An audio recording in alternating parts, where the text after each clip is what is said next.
So in this course we're gonna see about all the STL. Okay, so let's talk about first what is STL. STL is the standard template library of the C++. It is the collection of algorithm, containers, iterator, and functions that make it easy to manage the data in the C++ program, and it is specifically more useful in the competitive programming field. Okay, so in this video I'm gonna start with the sequential container. Okay, so first container I'm taking is the array container. Okay, so in C it is similar to the C array. Okay, so like we use this syntax to create the array in the C or C++ normally. Okay, but here we can use the STL form of this array, in which we have to write array and pass the data type here in the template, and this size here. Okay, and this is the variable. Okay, and we can initialize this like that as in the C we do. Okay, so what is the header file I'm using here? Bits stdc++.h. okay, it has all the containers, algorithm, declarations. Okay, so we do not have to specify all the containers, algorithms explicitly. Okay, so let's see the function related to the array. So I have initialized this. I have make a function of print array that will just print the array. Okay, so let's see the first thing, how to access the element in the array. So we can write array with the same the bracket operators like this 0. Okay, so this will also give give us this 1. Okay, this is similar to the array. Okay, in C. Similarly we can use this function get. Okay, what you have to do here is pass the index here like this here. Let's see 2. Okay, so what it will do, it will pass the 4, it will print the 4. Okay, next thing we can do array dot, we can also get the value by the function at. Okay, using the at function. Okay, so it will also give the same answer. I mean we can access the element of the array by these functions. Okay, so let me just show you by running it. I'm using the code runner extension here. So this is the array printed, this is the 0, this is the 0 element, and the second element, and the fourth element. Okay, let's comment this out to see the next function. So here I am cout array dot front.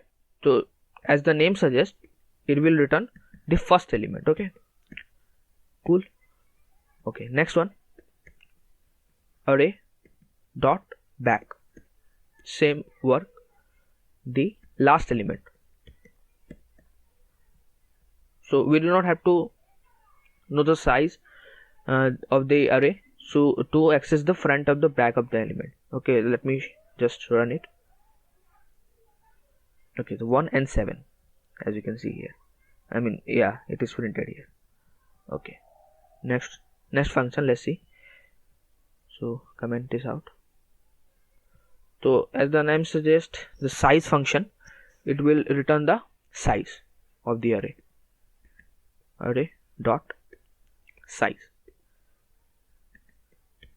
Okay, it also has a function max size that also return the same thing, max size, the size of the array, current size of the array. Okay, it actually specifies the maximum number of elements the array can contain. Okay, so let me run it. 6. Okay, returning the same value, max size and size.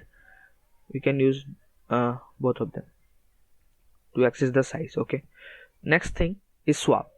This swap thing is we can array two we can swap the two arrays. Okay, I have made array 2, and we have this array we have been using, array arr. Okay, so what we will do, so we are printing this array, the first one. Okay, printing this array arr, and let me print this. Let me print this array 2 first. Okay, so what we will have in first line, we will have this array first, then we will have the array second. Okay, now what we will do, we will array dot swap array 2.